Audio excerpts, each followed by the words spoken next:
estamos. Vamos preparándonos, vamos a iniciar. Hoy vamos a tener 3 domingos, había prometido, de ver principios de escatología.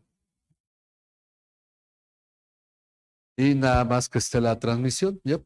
Bien, saludamos a todos los que nos ven por internet. Lo que vamos a ver, a estudiar. Voy a tratar de irme despacio, no vamos a ver todo un tema de escatología en 3 domingos, pero sí vamos a dar algunos principios que les ayuden a ustedes a leer cuando leen la palabra. El asunto que vamos a empezar a ver tiene mucho que ayudarnos para entender la obra de Dios actualmente, ¿sí? Escatología, ok. Escatología viene del griego escato, que es escatón, que significa último, y es el estudio de los últimos tiempos. ¿Ok? Eso es lo que significa. Entonces, estos 3 domingos, de hecho, prácticamente ya de aquí a fin de año vamos a seguir una línea viendo algunos profetas y algunos temas sobre que se van a ir relacionando. El estudio de los últimos tiempos, escatología.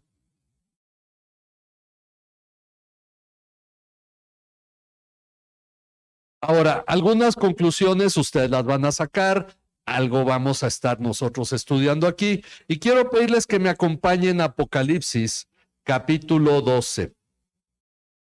Por alguna razón, en un diálogo que tengo con mis hermanos, uno de ellos estaba tratando de recordar cuándo fue que vimos, y yo ya tenía todo el estudio sobre escatología, pero él estaba preguntando, oigan, ¿cuándo fue que vimos esa película? Aunque él mencionaba Dejados Atrás, pero no, en los 70s, la película a la que él se refería es la película conocida, bueno, su nombre oficial es Como Ladrón en la Noche, más conocida como El Rapto.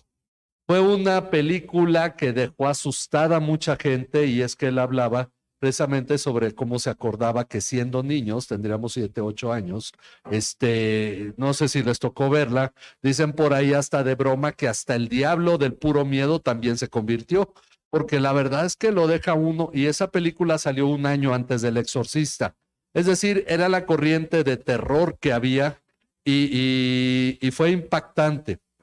El detalle es que muchas cosas se han dicho, se han escrito y no necesariamente han tomado el texto bíblico como tal. Por esa razón, lo que vamos a estudiar nos ayuda a entender que Apocalipsis no es un libro de miedo, es todo lo opuesto. No debería darnos miedo. Ese tipo de películas llevaron a muchos a pensar que Apocalipsis es tan terrible que mejor no lo leemos. Y después empezaron a salir todo lo que deja para el cine, pues se sigue explotando. Entonces siguió todavía mucho, se hizo una segunda parte donde van las camionetas, llevan guillotinas, ven este es cristiano, lo agarran, lo suben y le cortan la cabeza, ¿no? Todo este tipo de ideas surgieron de interpretaciones de la palabra, pero que tenemos nosotros que ir estudiando con prudencia, con sabiduría, primeramente entendiendo que Dios siempre ha sido el Señor de la historia y no están ocurriendo cosas que se salgan del control de Dios, pero tenemos que, dicen por ahí, sufrimos más por lo que pensamos que por lo que en realidad está pasando. ¿Cuántos dicen, ay no, México está bien mal, está en llamas, está... Y sale uno, va a la tienda, compra, regresa a su casa tranquilamente y la verdad es que sufrimos más por lo que pensamos. Bueno, en cuestión de escatología también, en realidad no, Dios no ha dejado a su pueblo, pero nos gusta pensar en esa idea de que las cosas van a ser catastróficas. Entonces, tenemos que tener una idea clara. Miren, voy a empezar con la lectura de Apocalipsis 12 y luego vamos a ver una forma de ir comprendiendo lo que el pasaje nos está enseñando, lo que sí dice y poder hacer a un lado lo que no dice. Dice, una gran señal apareció en el cielo, una mujer vestida del sol con la luna debajo de sus pies y una corona de 2 estrellas sobre su cabeza. No existía el Islam, Por esa razón no representa nada musulmán. Los españoles a las vírgenes católicas les ponían una luna abajo porque era la superioridad del catolicismo sobre el Islam, que es la religión de la media luna. Entonces, pero esto no tiene que ver con eso, sino que esta mujer vestida del sol, con la luna debajo de sus pies y una corona de 12 estrellas sobre su cabeza, debe representar algo. Y aquí es donde empezamos nosotros a entender. Vamos a leer el pasaje y luego vamos a ir señalando de qué manera las cosas están siendo enfocadas. Dice, estaba encinta y gritaba por los dolores del parto y el sufrimiento de dar a luz. Entonces apareció otra señal en el cielo, un gran dragón rojo que tenía 7 cabezas y 10 cuernos, y sobre sus cabezas había 7 diademas. Su cola arrastró la tercera parte de las estrellas del cielo y las arrojó sobre la tierra, y el dragón se paró delante de la mujer que estaba para dar a luz, a fin de devorar a su hijo cuando ella diera a luz. Y ella dio a luz un hijo varón que ha de regir a todas las naciones con vara de hierro. Su hijo fue arrebatado hasta Dios y hasta su trono. La mujer huyó al desierto, donde tenía un lugar preparado por Dios para ser sustentada allí por 1260 días. Entonces hubo guerra en el cielo. Miguel y sus ángeles combatieron contra el dragón, y el dragón y sus ángeles lucharon. Pero no pudieron vencer, ni se halló ya lugar para ellos en el cielo, y fue arrojado el gran dragón, la serpiente antigua, que se llama Diablo y Satanás, el cual engaña al mundo entero. Fue arrojado a la tierra y sus ángeles fueron arrojados con él. Entonces oí una gran voz del cielo que decía, ahora ha venido la salvación y el poder y el reino de nuestro Dios y la autoridad de su Cristo, porque el acusador de nuestros hermanos, el que los acusa delante de nuestro Dios día y noche, ha sido arrojado. Ellos lo vencieron por medio de la sangre del Cordero y por la palabra del testimonio de ellos, y no amaron sus vidas, llegando hasta sufrir la muerte, por lo cual regocíjense cielos y los que moran en ellos. Ay de la tierra y del mar, porque el diablo ha descendido a ustedes con gran furor, sabiendo que tiene poco tiempo. Cuando el dragón vio que había sido arrojado a la tierra, persiguió a la mujer que había dado a luz al hijo varón, y se le dieron a la mujer las 2 alas de la gran águila, a fin de que volara de la presencia de la serpiente al desierto, a su lugar donde fue sustentada por un tiempo, tiempos y medio tiempo. La serpiente arrojó de su boca tras la mujer agua como un río para que ella fuera arrastrada por la corriente. Pero la tierra ayudó a la mujer, y la tierra abrió su boca y tragó el río que el dragón había arrojado de su boca. Entonces el dragón se enfureció contra la mujer y salió para hacer guerra contra el resto de la descendencia de ella, los que guardan los mandamientos de Dios y tienen el testimonio de Jesús. Bien, hay algunas cosas primero que debemos de considerar para poder interpretar la palabra. En primer lugar, Dios no está satisfaciendo curiosidades. Muchos dicen, el fin del mundo, el anticristo va a ser de ojos verdes o de ojos azules. Y entonces uno quisiera que Dios respondiera a cosas totalmente ociosas, de cómo va a ser cuando venga la tribulación, cómo va a ser la vida. Y uno se pregunta, en realidad, muchas de las preguntas que se hacen por el fin de los tiempos es más curiosidad que realmente el deseo de glorificar a Dios. Y la verdad es que muchas personas están dispuestas a responder con sus ideas a esas preguntas, y se ha generado toda una cultura de preguntar y responder, porque este tipo de temas, miren, si pusiéramos estudio bíblico sobre el Evangelio de Mateo, estudio bíblico sobre el anticristo y el diablo, ¿cuál se llenaría? ¿Porque la gente quiere conocer a Dios? No, las personas quieren algo que satisfaga curiosidad, algo que sea sensacionalista. Por esa razón, no sé cuántos ven videos en YouTube que dice, el mundo se está acabando, y luego te hablan de otra cosa. pero ponen algo porque saben que atrae la curiosidad de las personas. Entonces, el sensacionalismo llena iglesias. Y cuando uno empieza a ver la interpretación de la Biblia, dice, ah, qué aburrido, aquí no hay ni siquiera emoción. Porque una vida apacible y tranquila es un gran obsequio de Dios para nosotros, pero queremos emociones fuertes. Por esa razón existe la montaña rusa y luego de ahí surgieron cuantos juegos locos no se ponen, ¿no? Esas canastas que le dan vuelta y la gente sale ahí nomás para vomitar, yo creo, pero finalmente, porque la gente quiere emociones fuertes, pero el regalo de Dios para su pueblo es una vida apacible. Sin embargo, nos gusta pensar en cosas que nos causan curiosidad. Cuando Jesús se iba, ¿cuál fue la última pregunta de los apóstoles? Le pudieron preguntar lo que fuera. ¿Y qué le preguntaron? ¿Restaurarás en este tiempo el reino de Israel? Jesús jamás tocó ese tema con los discípulos. Es decir, lo vieron morir en la cruz, lo vieron resucitar, ver la gloria de Dios en su vida, los milagros que hacía. ¿Y qué les preocupaba a ellos? ¿Restaurarás en este tiempo el reino de Israel? Es como decir, bueno, hay que entender una cosa, no tenían el Espíritu Santo todavía, y eso habla de la curiosidad humana que por naturaleza busca tomar las cosas de Dios para satisfacer curiosidades simplemente. Y entonces nos damos cuenta como muchos pasajes de la Biblia han sido llevados en ese rumbo. Ok, segundo, esto ha creado expectativas falsas.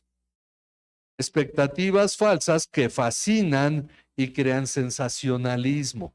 Cuando salió el código de barras, no faltaron los que decían el número de la bestia. Ya venía la tarjeta de crédito antes con una línea magnética y decían, ese es el número de la bestia. Cuando sale el Internet, y el Internet, ustedes saben que inicialmente, ahora ya casi no, pero de todos modos, estas eran las letras. World Wide Web, una red de nivel mundial. Entonces, algún disléxico, creo, se le ocurrió que en realidad esto era así, que en números romanos es 666.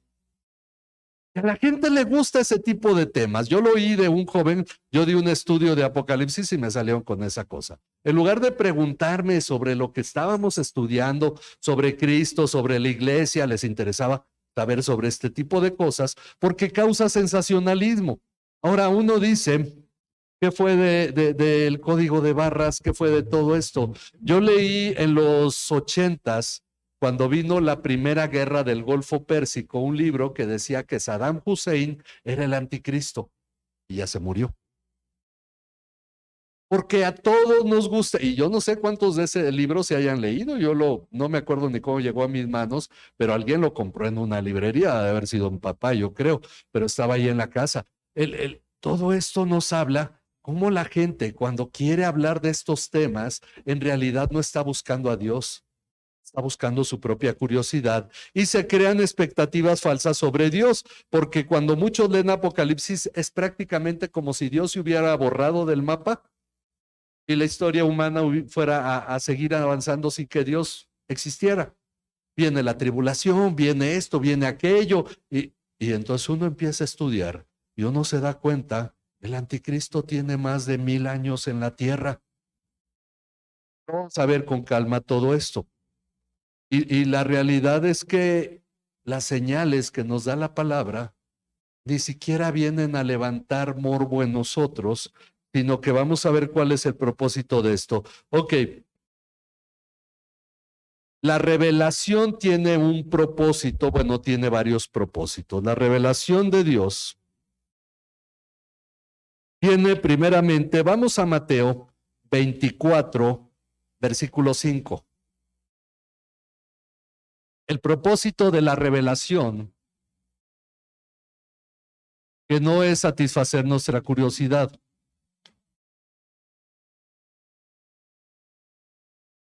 Mateo 24, 5. Alguien que lo lea en voz alta.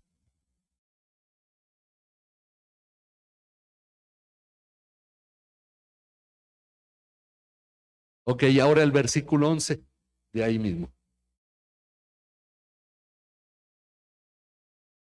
¿Qué harán? Engañarán a muchos. Muchos dirán, yo soy el Cristo. ¿Qué significa la palabra Cristo? Si la traducimos a español porque está en griego, la palabra significa ungido. En hebreo es Mesías. Bueno, hay muchos ungidos. El término finalmente significa yo soy el indicado, yo soy el adecuado, yo soy el elegido. Pero nos dice que engañarán a muchos y muchos hoy en día están siendo engañados. La revelación que nos da la palabra, porque Apocalipsis, ¿qué significa en español? ¿Quién sabe qué significa el término Apocalipsis? Revelación. Ok, la finalidad de la revelación es primeramente no ser engañados. En cierto modo podríamos decir, advertirnos. ¿Va a haber muchos engañados? Muchos. El apóstol Pablo también se lo dice a Timoteo. Habrá gentes amadores de sí mismos que seguirán sus propias concupiscencias, se crearán maestros de acuerdo a sus propias concupiscencias y muchos se apartarán de la fe. Entonces, el que se aparten de la fe no quiere decir que se van de la iglesia, significa que finalmente no creen lo mismo que dice la palabra. Pero nos habla de no ser engañados. Ese es un punto importante, ser advertidos. ¿Va a haber engaños? Sí. ¿Tenemos que andar con cuidado? Claro que sí. Porque un cuadro muy interesante que no voy a dar yo la próxima semana, lo va a dar Silvia, pero voy a concluir yo algunos puntos dentro de 2 domingos, es el hecho de lo que parece de Cristo y que finalmente, por mucho que se parece a Cristo, tenemos que discernir que viene del diablo. Porque cuando se habla de Cristo puede significar cualquier cosa.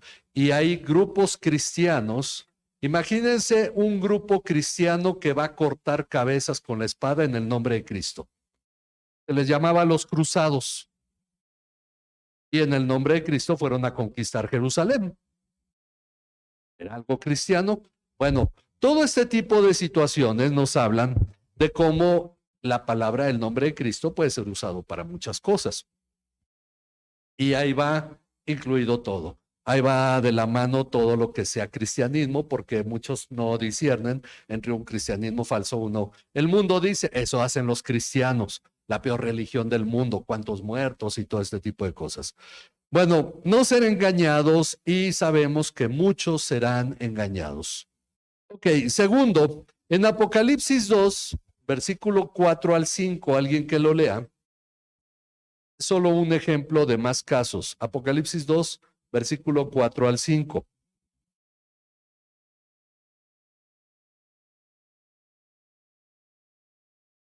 Quien guste de leer.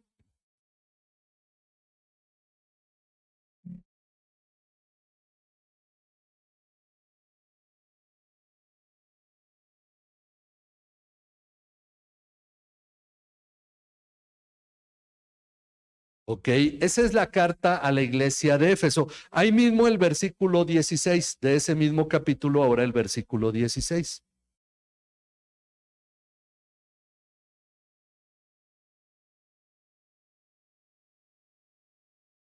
Ok, hay 7 cartas en Apocalipsis que se escriben a 7 iglesias, cada una carta por iglesia. 2 iglesias no son reprendidas, pero las otras 5 Jesús las reprende porque es Jesús el que escribe estas cartas y entonces les dicen que están mal y cómo corregir. Una de las cosas que para que nos da esta revelación es para corregir. Corregir lo que está mal. Es como primeramente nos está advirtiendo, aquí podríamos ponerle advertencia y corregir. Si nosotros somos descuidados en nuestra vida espiritual, hay cosas que Dios nos manda corregir en nuestra vida, tal como lo hace con estas iglesias. Vamos a ver Apocalipsis 17:14. Apocalipsis 17:14. Es tal vez el versículo más glorioso en la Biblia, al menos es el centro de Apocalipsis. Apocalipsis 17:14.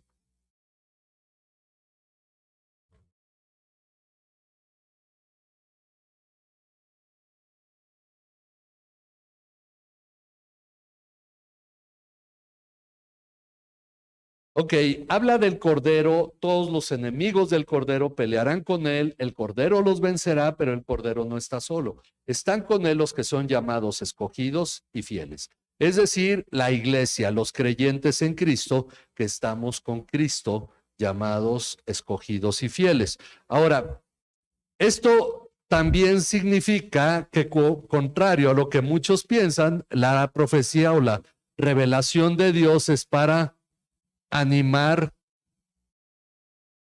o alentar, dar aliento, nuestros corazones.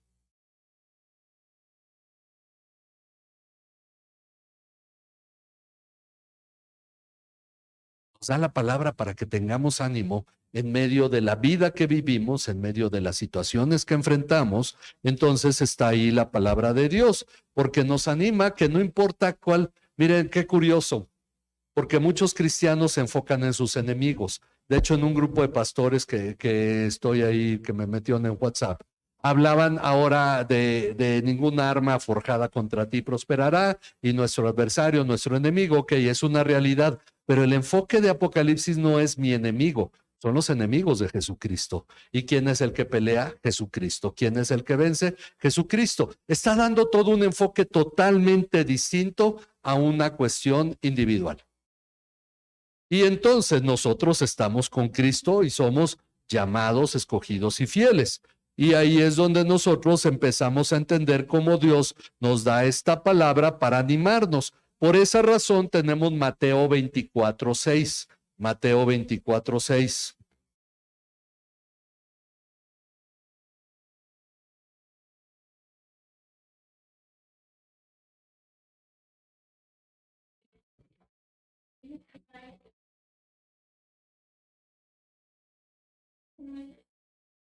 Guerras, rumores de guerras, pero no debemos nosotros alarmarnos, porque todo esto debe de pasar. Hoy en día hay varias guerras ocurriendo. En la década pasada hubo guerras. El siglo pasado hubo muchas guerras. Y conforme la humanidad avanza, las guerras son más sofisticadas. Pero hemos vivido en medio de una guerra comercial, una guerra electrónica. Vivimos en medio de guerras militares y seguirá habiendo guerras. Es necesario, dice, es necesario. Por eso el cristiano no ora por la paz mundial, porque sabe que es necesario que haya guerras, porque ¿quién es el que alborota al mundo? Dios.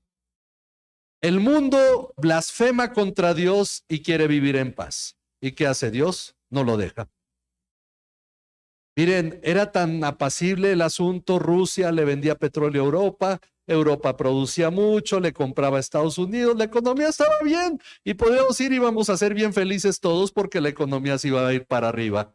¿Qué predominaba? La ideología de género. Y de pronto de la nada a Estados Unidos se le ocurre que Rusia no debe venderle petróleo ni gas a Europa y empieza el pleito y empieza la guerra y ha habido muchos muertos, pero es un mundo donde Dios dijo, pondré enemistad entre ti y la mujer, le dijo a la serpiente, y entre tu simiente y la simiente de la mujer. Quiere decir, en realidad no habrá paz en el mundo porque es necesario que Dios sea conocido. ¿Saben cuándo clama la gente a Dios? En medio de la necesidad. Por esa razón, muchas personas dicen, no, pues nos vamos a la playa el fin de semana, ahí leemos la Biblia, estudiamos un ratito y uno dice, ajá, sí, va a pasar, ¿no? La verdad es que cuando uno está cómodo, ¿Dios es relevante? Entonces, Dios está llamando la atención del mundo. El punto es que esto nos lo dice y nos dice, no se turbe su corazón.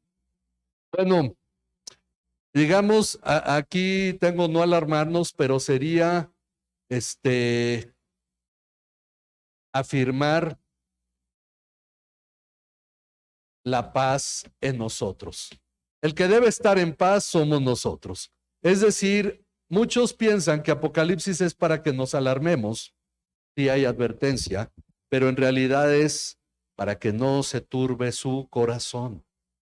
Estamos viendo que las cosas andan mal, sí, turbe su corazón. Están aprobándose leyes aquí en el Senado, en la Cámara de Diputados, Debemos tener paz, no alarmarnos, es necesario que ocurra, sí, va a ocurrir. Si la iglesia empieza a pensar más en sí misma que en Dios, Dios va a tener que hacer que la iglesia tenga que despertar por medio de las situaciones que vivimos, porque en realidad vivimos en un país privilegiado para ser cristiano. Ahora, otro más, Hechos 1:7, a este debemos poner especial atención. Después de que le preguntan si va a restaurar el reino de Israel en ese tiempo, ¿qué contesta Jesús en Hechos 1:7?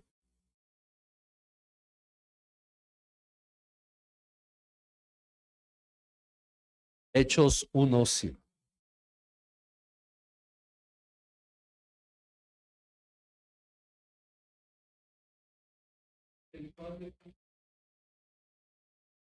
No nos toca a nosotros saber los tiempos que Dios determinó para sí mismos, porque muchos dicen, yo puedo decirles cuándo va a venir Cristo. Eso Dios no lo revelará. Y si Dios no lo revela, tampoco va a dar pistas, porque Dios no está jugando. Todas las veces que las personas buscan decir Cristo viene en tal fecha, ha fallado. Hay gente que sigue creyendo a pesar de tantas fallas. No nos toca a nosotros saber cuándo viene Cristo. Lo que nos toca saber es que Cristo viene. Ok, ahora, entendiendo esto, vamos a ponerlo de esta manera. Dios no satisface curiosidades.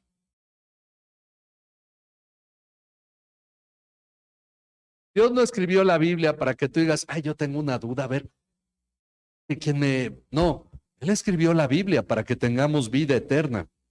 Entonces, hay un aspecto importante de Apocalipsis, sobre todo de Apocalipsis. Vamos todos a Apocalipsis 1:20. Apocalipsis 1:20. Para poder entender que desde el principio hay un señalamiento interesante. Miren, en este cuadro, antes de leer el pasaje, Juan escucha una voz que es como el sonido de una trompeta, como muchas aguas, voltea y ve a Jesús y lo describe resplandeciente, poderoso, y entonces ve que anda entre 7 candelabros y tiene en la mano 7 estrellas. Ahora, ¿qué son estos candelabros? ¿Qué son estas estrellas? Jesús le dice, versículo 20, en cuanto al misterio de las 7 estrellas que viste en mi mano derecha y de los 7 candelabros de oro, las 7 estrellas son los ángeles de las 7 iglesias y los 7 candelabros son las 7 iglesias. ¿Por qué pone esto aquí? Porque el resto del libro se debe de entender la manera en que se habla de manera simbólica. Ellos tratan de interpretar esto de manera literal y es una locura.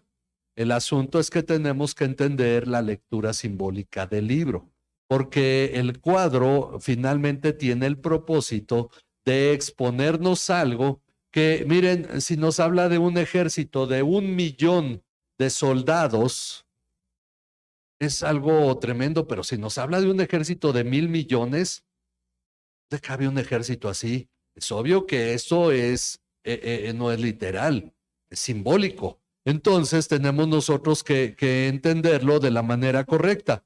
Bueno, cuando vamos a Apocalipsis 12, debido a que entendemos que hay simbolismo en todo esto, y leemos sobre esta mujer que aparece en el cielo y que está la luna debajo de ella, que tiene una corona. Las coronas representan autoridad en Apocalipsis. Los cuernos representan poder, porque vamos a ver que incluso el cordero tiene cuernos.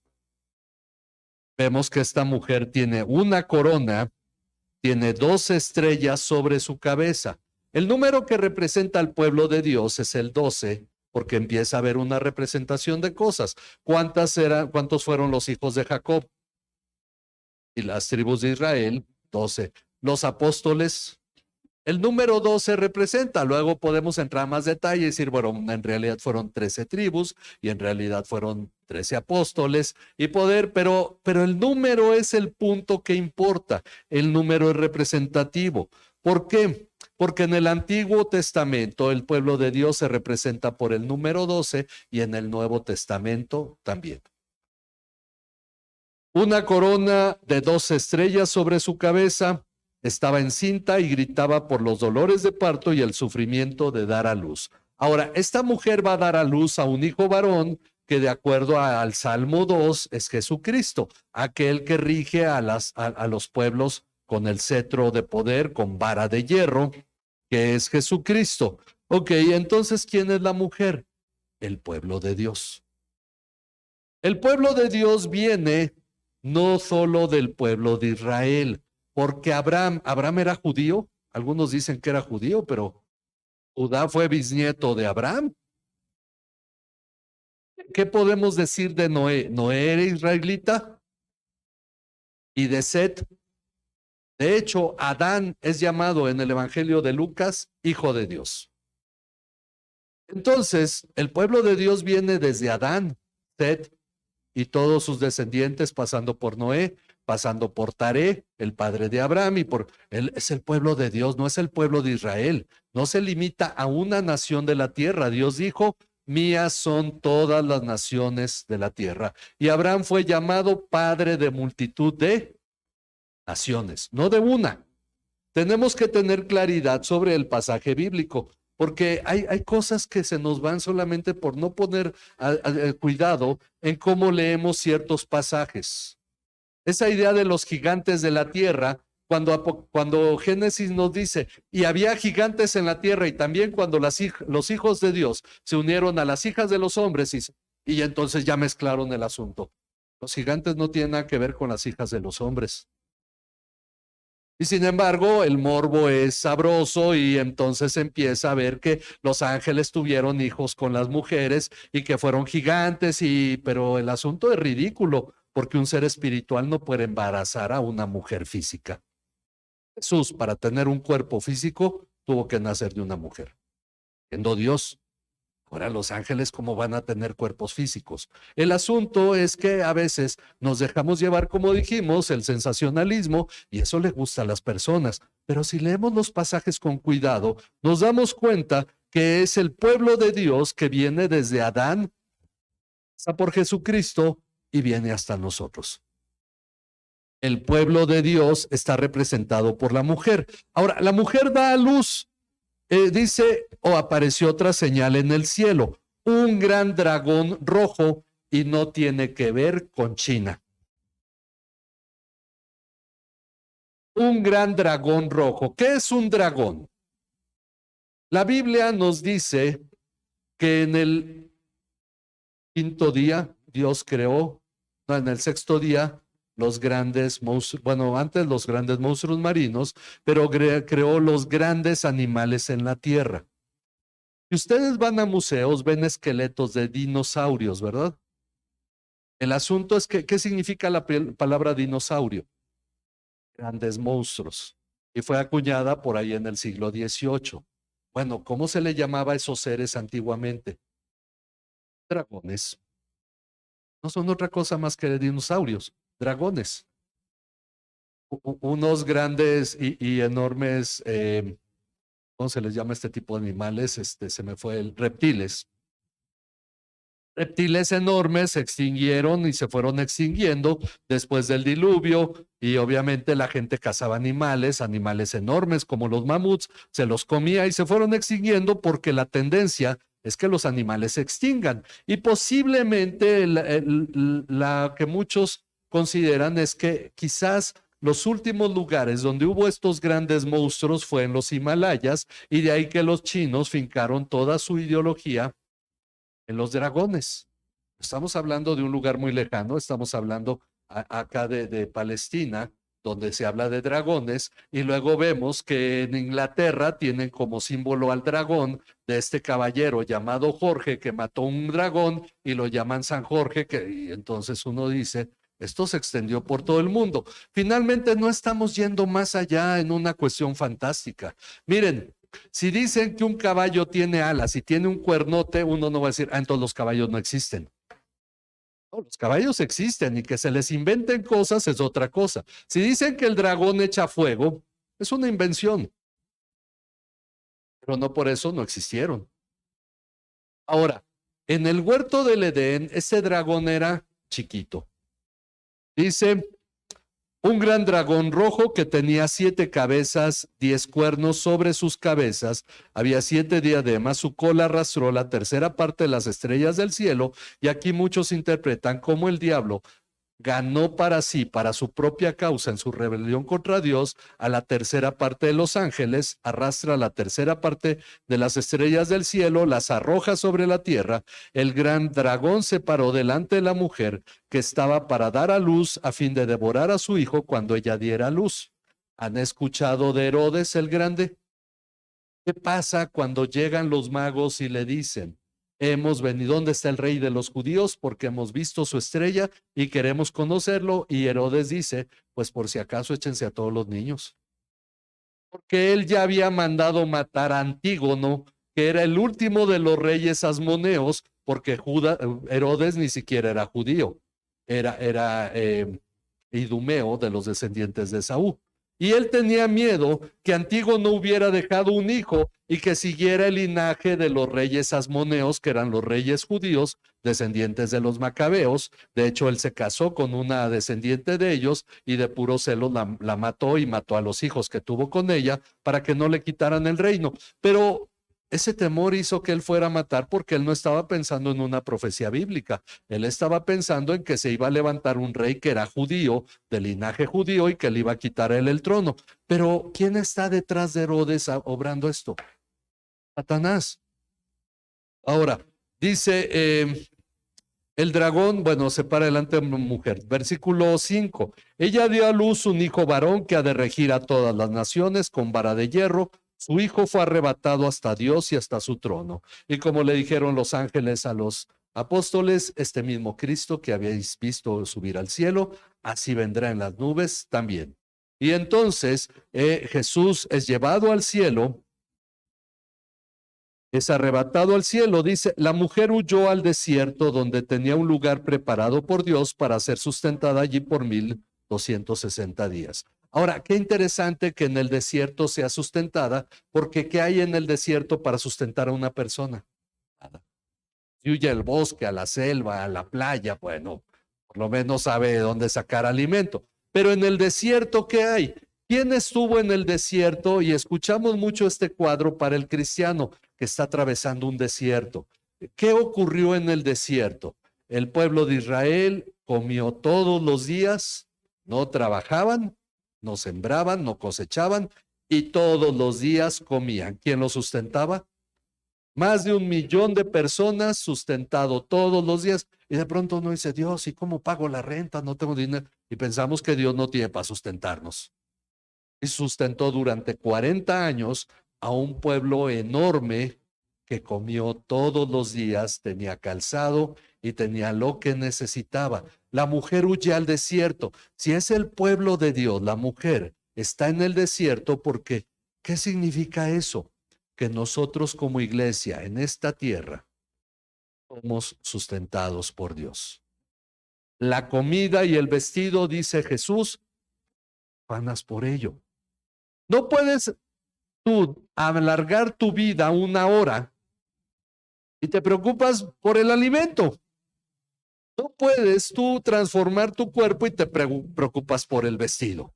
No puedes hacer crecer tu cuerpo más y te preocupas por el vestido. Dios se ocupa de la vida es más que el alimento y el cuerpo más que el vestido. Si Dios se ocupa de eso, entonces, ¿por qué nos afanamos? Cada día trae su propio afán. ¿Por qué afanarse por el día de mañana? Somos sustentados por Dios. Y sinceramente creo que Dios no hace un mal trabajo sustentándonos, ¿o sí? Que un capricho, ¿no? Yo quiero un Corvette, un Lamborghini, ¿no? Ya es otro tipo de cosas. Pero la realidad es que, ¿cuántos días te has quedado sin comer? Está bien caro el huevo, ¿no? ¿Y si lo han comido? Está, entonces, ¿dónde está la queja? Porque hay una cosa, desde que yo nací, México está en crisis y la comida está bien cara. Entonces, y lo va a seguir estando. Entonces, somos sustentados por Dios. Por eso vamos entendiendo el tesoro tan grande que hay en la escritura, en la palabra, donde somos sustentados por Dios, pero somos sustentados por 1260 días. Si tomáramos esos días y los dividiéramos en meses de 30 días, ¿cuántos meses nos daría? A que nadie cuentas, 1260, y tienen calculadora en sus celulares, que aparte de los juegos sirve para hablar y sirve para la calculadora, ¿verdad? Ok, tendríamos 42 meses. Y si los traducimos, 42 meses los dividimos en años,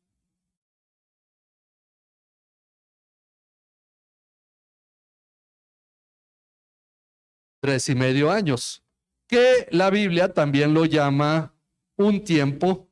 Bueno, lo voy a poner solo con T. Luego, tiempos, asumimos que son 2 tiempos y medio tiempo. Es lo mismo. Un periodo de 3 años y medio. Yo no sé eso de dónde sale. Bueno, Santiago nos ayuda. Tenemos Santiago capítulo 5, versículo 17. Alguien que quiera leerlo. Santiago 5, 17.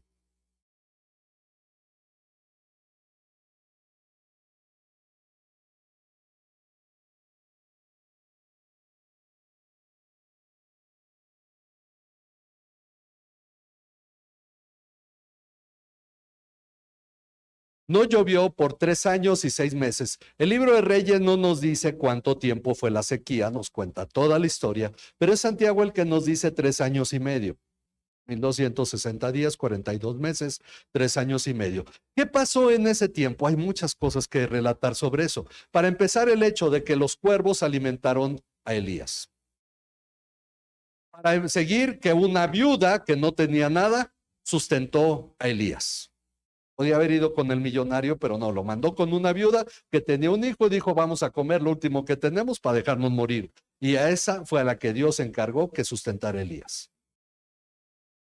Entonces Dios da el sustento ¿de qué manera? En el desierto. Esta es la cuestión que representa algo muy interesante. ¿Dónde vivía Elías? ¿Cómo se llamaba el reino donde vivía? ¿Sí saben la historia? Te las cuento rápido. Era el reino de Israel, el pueblo de Dios, ¿sí o no? ¿Y cómo era el pueblo de Dios? Que era el pueblo de Dios y jamás dejó de ser el pueblo de Dios. ¿Cómo era? Bien pecador y pagano. Pero era el pueblo de Dios. Y en medio del pueblo de Dios, Elías como profeta era admirado, era querido, amado por todos. Era perseguido. Por eso tuvo que irse a esconder, porque él, viviendo en medio del pueblo de Dios, era perseguido por el pueblo de Dios. ¿Le suena algo semejante a lo que vive un cristiano en este tiempo? Es el hecho que donde acá hallamos paz. Predícale a alguien la verdad y te va a detestar. El apóstol Pablo le dice a los Gálatas, no, a los Corintios, ¿acaso no sé si es a los Gálatas, me he vuelto su enemigo por decirles la verdad? En el pueblo de Dios se encuentra también una persecución para el que hable la verdad. Una realidad. Pero ¿quién nos sustenta? Dios. Y hay un asunto interesante. En todo esto, no solamente somos sustentados, la mujer es protegida del dragón. Ahora, ahorita vemos sobre el dragón que no lo definimos, pero entonces huye al desierto, es sustentada por 3 años y medio. Ese tiempo, 3 años y medio, 1260 días, 42 meses, también va a ser representado más adelante esto por 1000 años. Ok, ahorita solo estamos dando ciertos datos. ¿Por qué 1000 años? En los números romanos, el número más grande es el 1000, una M. Ya después de ahí, pues hay que andar haciendo combinaciones. Pero 1000 años es un periodo muy, muy, muy largo, pero muy definido. Porque 1000 años no son 1000 años un día, ni son 999 años y 11 meses, no. Son 1000 años, es un número muy extenso, pero muy definido. El número finalmente es un periodo de tiempo muy bien definido. Si nosotros tomamos los 12 apóstoles y tomamos los 12 las 12 tribus y los sumamos, ¿cuánto nos da? 12 más 12. No, 12 más 12. 24. Delante del trono hay, iba a decir, saquen la calculadora, ¿no? Del celular, porque luego uno ya está eso. Ok, 24 ancianos delante del trono, el pueblo de Israel sumado en unidad. Pero si ahora sí lo multiplicamos, ahora sí, ¿qué número nos da? 144. Es un número muy extenso, pero si hablamos de toda la plenitud de los cristianos, son 144,000. Todo el pueblo de Dios, Dios sabe quién es suyo, no se le va ni uno, ni se le pierde otro. Y si hablamos de un periodo de tiempo que va desde la ascensión de Jesucristo hasta el regreso de Jesucristo, hablamos de un periodo muy bien definido por Dios. Nosotros no sabemos cuánto es, pero Dios sí. Y podemos ir entendiendo el simbolismo del tiempo. Todo esto es llamado, los teólogos lo llaman la era evangélica. ¿Por qué razón? Es la era en la que se predica el evangelio. No se predicaba el evangelio antes de que Jesús ascendiera. Los discípulos no le predicaron a nadie. Digo, si hablaban de Jesús, pero el evangelio finalmente empieza cuando es predicado porque son testigos de Jesús, porque tienen el Espíritu Santo. Y es el tiempo que va a terminar cuando Jesús vuelva. Se acabe el tiempo. Y entonces todo este tiempo es simbolizado por si 1260 días, 42 meses, 3. Si no, imagínense, Dios dice, ya pasaron 3 años y medio, ya mañana ya no te cuido. Es obvio que eso no pasa. El número es simbólico porque acabamos de ver que Apocalipsis se interpreta simbólicamente. Bueno, ahora, hay un aspecto importante al que hay que referirnos para poder seguir entendiendo las cosas. Primera los Corintios 2, del 6 al 7. Primera los Corintios 2, del 6 al 7, es vital para el cristiano. Alguien que lo lea con voz fuerte como de trompeta.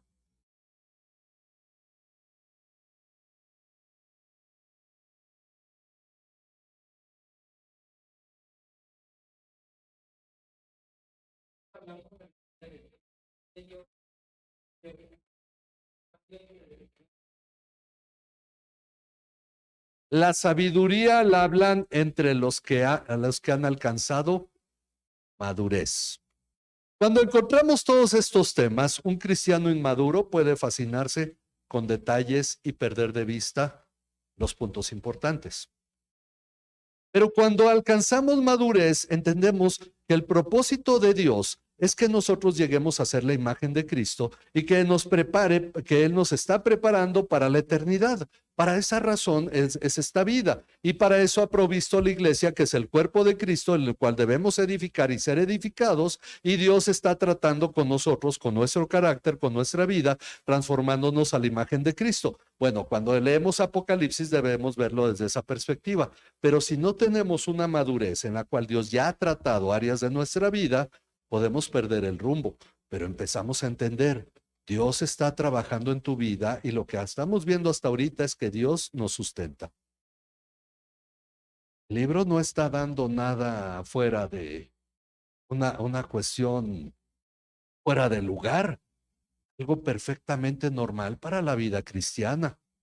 Pero claro, si queremos volverlo un poco morboso, entonces empezamos a sacar detalles y cosas y empezamos a generar movimiento en los corazones y en las inquietudes y todo. Pero el libro nos está hablando finalmente de que Dios nos guarda. Dice, hubo guerra en el cielo, Miguel y sus ángeles. A Miguel lo conocemos porque en el libro de Daniel es llamado el príncipe del pueblo de Dios. Es aquel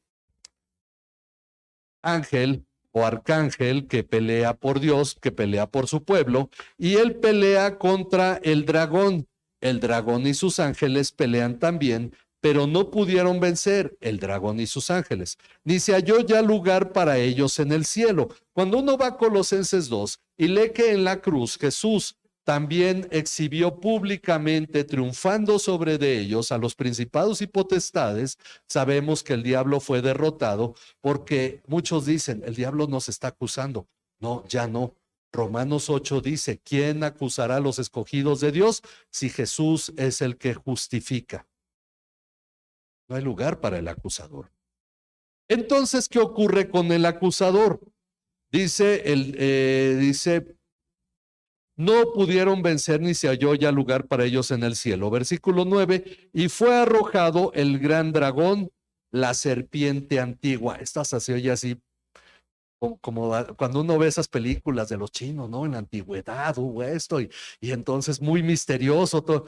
No, la serpiente antigua es porque lo más antiguo que tenemos de la historia humana es el huerto del Edén. ¿Y quién estuvo en el huerto del Edén aparte de Dios, Eva y Adán? La serpiente. La serpiente antigua no es más que aquella que se apareció en Apocalipsis 3, no hay misterio en ello, y esa serpiente antigua es el diablo. Ahora sabemos que el que le dijo a Eva, así que Dios les ha dicho que no coman de ningún árbol, ya sabemos que fue el diablo. Esta serpiente que ahora es vista como un dragón, es decir, una serpiente glorificada, enorme, aparenta ser más de lo que en realidad es. Y entonces, esta fue arrojada, dice, fue arrojada ¿a dónde? No al infierno. Muchos cristianos siguen pensando que el diablo administra el infierno, pero ya hemos dicho, ¿de dónde viene esa idea de que el diablo está en el infierno?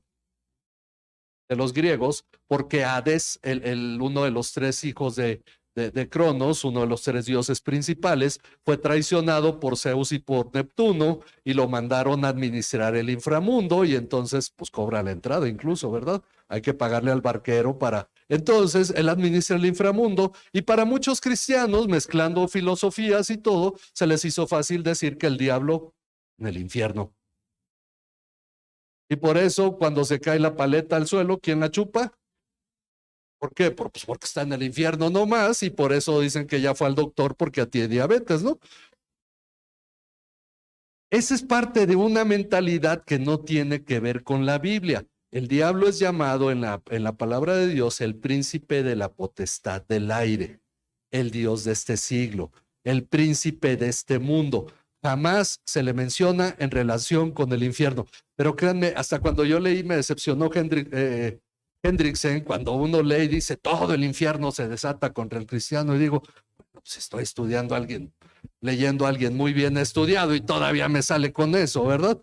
Pero es porque hasta el teólogo más, como dice Sproul, todo teólogo, hasta el más atinado, no está al 100%. Pero bueno, el diablo, Satanás, es arrojado a la tierra. Debería preocuparnos más este sentir que está en la tierra que a que está en el infierno. Entonces tenemos nosotros que tener esto claro, porque ¿quién seduce a las naciones? ¿Quién seduce a las personas? El diablo. Ahora, fue arrojado a la tierra y sus ángeles fueron arrojados con él. Es como entendemos la situación de los demonios. Entonces oí una gran voz del cielo que decía, ahora ha venido la salvación, el poder y el reino de nuestro Dios y la autoridad de su Cristo, porque el acusador de nuestros hermanos, el que los acusa delante de nuestro Dios día y noche, ha sido arrojado. Y entonces entendemos que la salvación de Cristo dejó sin argumentos al diablo. Por eso Hebreos 2 dice que por cuanto los hijos participan de carne y sangre, Jesús también participó de lo mismo, lo leímos hace un rato, ¿verdad? Es más, creo que aquí tengo el papelito, no sé, hermano Enrique, si puede leer ahí Hebreos 2, 14 al 16, porque fue el que quedó ahí pendiente. Hebreos 2, 14 al 16. Creo que es ese pasaje.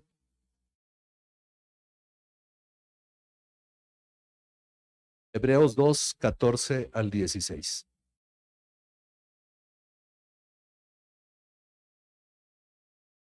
Y vamos a ver de qué manera también en varios pasajes de la Biblia nos da muestra sobre esto. Ya mencionamos el de Colosenses 2, donde exhibió públicamente y triunfó sobre los principados y potestades. Hebreos 2, 14, sí, adelante, señor.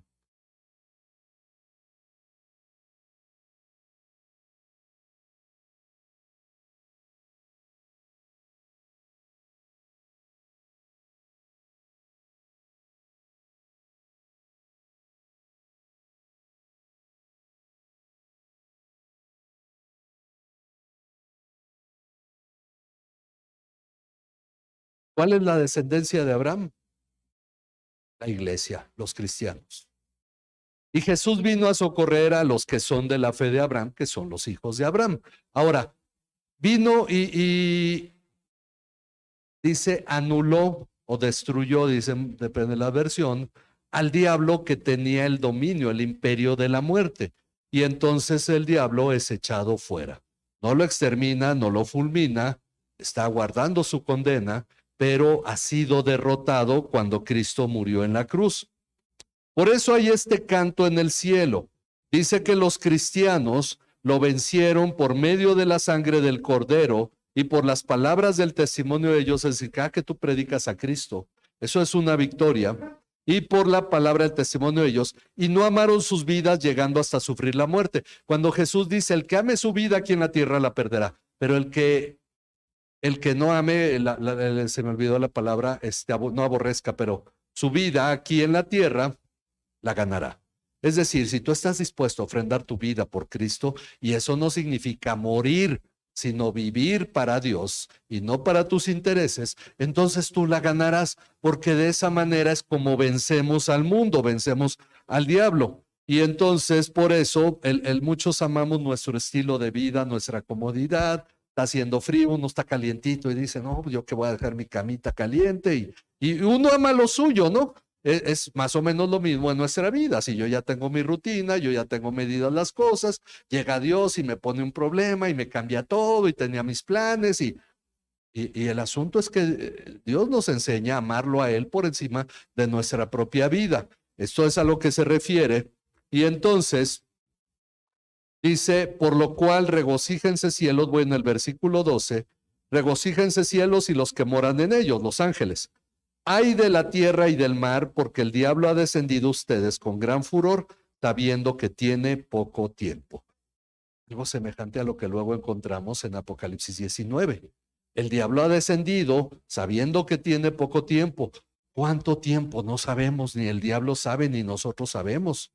Y entonces estamos nosotros considerando el hecho de que Jesús vendrá. Bueno, hay una cosa, ahorita terminamos aquí este pasaje y terminamos con algunas consideraciones. Dice, cuando el dragón vio que había sido arrojado a la tierra, persiguió a la mujer, es decir, persiguió a la iglesia, que había dado a luz al hijo varón, y se le dieron a la mujer las dos alas de la gran águila. Finalmente Dios le dice al pueblo de Israel, yo lo saqué de Egipto con las alas de águila. Es una representación de cómo Dios llama a su pueblo a la libertad, a fin de que volara la presencia de la serpiente al desierto, a su lugar donde fue sustentada. Ya no dice 1260 días, sino un tiempo, tiempos y medio tiempo. La serpiente arrojó de su boca tras la mujer agua como un río para que ella fuera arrastrada por la corriente. Podríamos hablar de la seducción del mundo, que la iglesia ha sido seducida, porque miren, más que la persecución, lo que ha dañado a la iglesia ha sido la seducción del mundo. Hoy en día el cristianismo tibio se debe a que vivimos en una cultura muy cómoda. Es más, hasta el mandado, si no quieres salir de tu casa, hablas y te lo traen. Hay gente que trabaja en su casa y que nunca sale de su casa porque todos se lo llevan y puedes cómodamente, es más, antes uno tenía que ver, pues a ver si encontramos taxi. No, ahora ya lo pones ahí y te llega el taxi a tu casa, ¿no? Todas estas situaciones tan cómodas nos han hecho ser cristianos menos fervientes, porque el mundo seduce. ¿Cuántas películas, series se chuta uno en la semana? Y para leer la Biblia, no, pues no hay tiempo, estoy cansado. Entonces nos damos cuenta que el mundo, cuando seduce, es más dañino que incluso la misma persecución que hace que los cristianos sean fervientes. Y entonces arroja agua como de un río para que ella fuera arrastrada por la corriente. Ahora, no podemos tampoco decir que efectivamente esto es lo que dice. Simplemente dice, el diablo ataca a la iglesia y Dios cuida a la iglesia. Porque de pronto dice, la tierra ayudó a la mujer, la tierra abrió su boca, tragó el río que el dragón había arrojado en su boca. Entonces el dragón se enfureció contra la mujer y salió para hacer guerra contra el resto de la descendencia de ella. ¿Quién es la descendencia de la mujer? Bueno, la interpretación más sensata es que cada cristiano en lo individual es más fácil de ser atacado que toda la iglesia en conjunto. ¿Por qué? ¿Cómo describe a la descendencia de la mujer? Esta es una gran definición de lo que es ser cristiano. Los que guardan los mandamientos de Dios y tienen el testimonio de Jesús. Esta es una definición de lo que es ser cristiano. Pero Dios nos está guardando. Ahora, ¿tenemos tribulación en el mundo? Jesús lo dijo. En el mundo tendrán tribulación, pero confíen, yo he vencido al mundo. Esto lo dice en Juan 16. Luego en Primera de Juan dice, ¿y quién es el que vence al mundo? Aquel que cree que Jesús es el Hijo de Dios. Y esta es la victoria que vence al mundo, nuestra fe. Entonces, por fe somos guardados por Dios y somos sustentados. Pero hay una cosa importante. Jesús va a volver. Vamos a dejar algunos detalles para la próxima semana, pero nosotros tenemos que tener esto claro. Todo este tiempo somos sustentados, somos guardados por Dios, aguardando la venida de Jesucristo.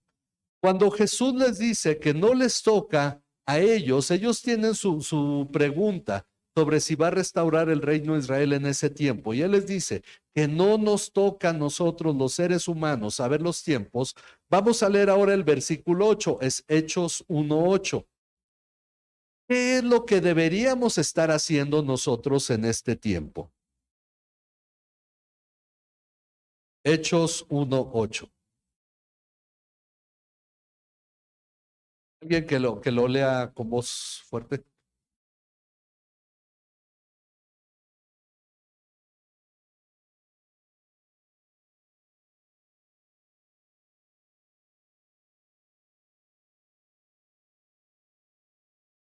Ok, pongamos el cuadro de esta manera. Los discípulos le dicen, está Jesús aquí, y ellos agarran hacia acá. Señor, ¿restaurarás el reino de Israel en este tiempo? Jesús los detiene, los corrige y les dice, no les toca a ustedes saber los tiempos ni las épocas que el Padre ha determinado, pero recibirán poder cuando haya venido sobre ustedes el Espíritu Santo. Es decir, les corrige primero que ellos están jalando hacia otro rumbo de curiosidades, de ideas personales, y los ubica y les dice, tu labor no es andar preguntando eso, tu labor es ser testigo de Jesús.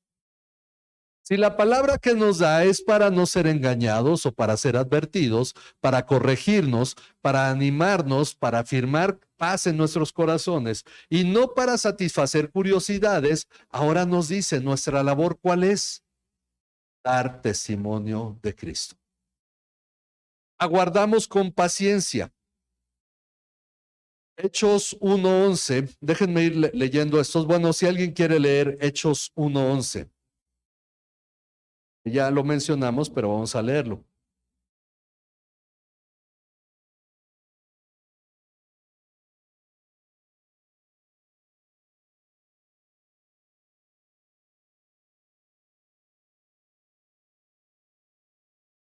Jesús va a volver. Esa es la promesa que estos varones, hombres en vestiduras blancas, entendemos que son ángeles, le dicen a los apóstoles. Pero si vamos a Apocalipsis 22:12, Jesús mismo lo dice. Apocalipsis termina diciendo estas palabras.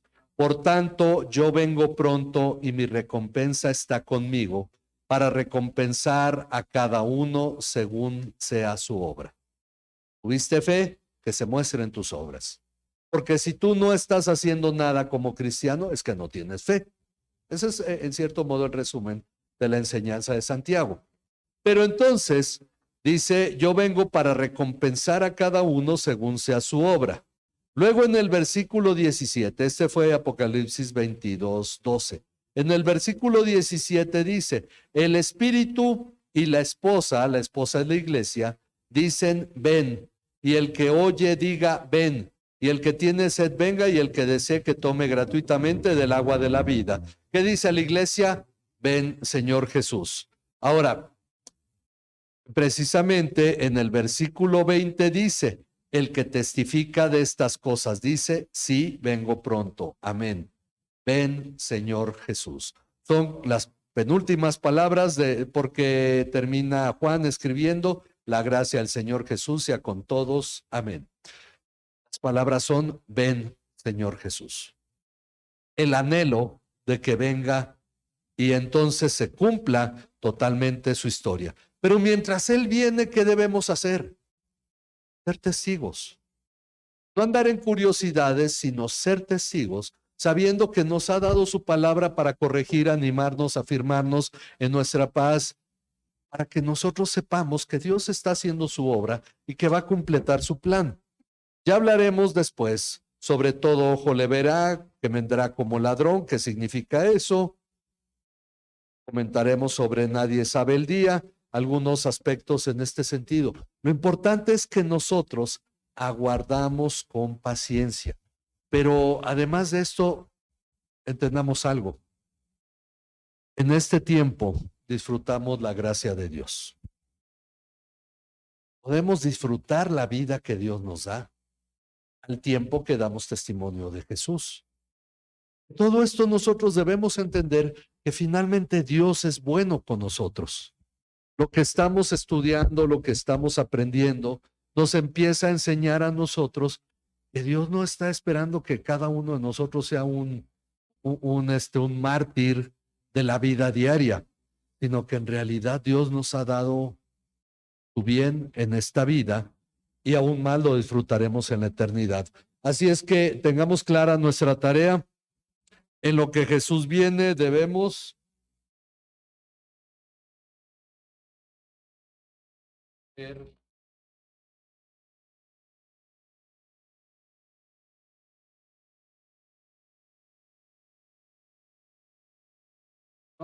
No vamos a cambiar de nombre, ¿no? Porque somos los testigos de Jesús. O sea, hacemos polémica. No, pero ser testigos de Jesús es lo que nos toca a nosotros saber en este tiempo. La palabra de Apocalipsis está para garantizarnos que Dios nos sustenta, Dios nos guarda, nos protege. Dios está haciendo su obra en medio de nosotros. Vamos a orar. Dios y Padre, agradecemos, denle cada uno gracias a Dios por su obra en este momento en oración. Dios y Padre, te damos gracias, porque con esta palabra tú afirmas en nosotros el hecho de que, como dice tu palabra, aunque los montes sean removidos, no temerá nuestro corazón. Aunque las cosas, Padre, se agiten en la tierra, nuestro corazón estará tranquilo. Sabiendo, Padre, que tú eres el que nos sustenta en medio de las tempestades, en medio de las dificultades, de las luchas. Sabemos, Padre, que estamos siendo sustentados en este tiempo por ti, porque nuestra capacidad proviene de ti, no de nosotros, porque nuestra manera de pensar y de vivir deben de estar sujetas a tu palabra, deben de ajustarse a tu palabra, y lo que tu palabra nos dice son buenas noticias, Señor. No es el miedo, no es el susto, Padre, no es ni siquiera el morbo de buscar en tu palabra algo que asuste nuestra mente y corazón, sino es realmente hallar en ti la paz que tú nos estás dando para vivir quieta y reposadamente. Por eso bendecimos a las autoridades, sea que se vengan en contra de nosotros o no. Nosotros, Padre, oramos y las ponemos en tus manos, Señor, sabiendo, Padre, que tú las pusiste ahí, tú tienes un propósito para lo que haces, para que este mundo agitado, Señor, Padre, en medio de él nosotros podamos encontrar nuestra paz en ti. Gracias porque tú nos guardas y nos sostienes. Permite que tu palabra halle cabida en nuestros corazones, en nuestras mentes, Señor, y nos vayamos conformando, Señor, a tu palabra para ser nosotros transformados a la imagen de tu Hijo Jesucristo. Gracias, Señor, en el nombre de tu Hijo Jesucristo, nuestro Señor y Salvador. Amén. Amén. Nos despedimos de quienes nos ven por internet. Vamos a ponernos de pie para terminar.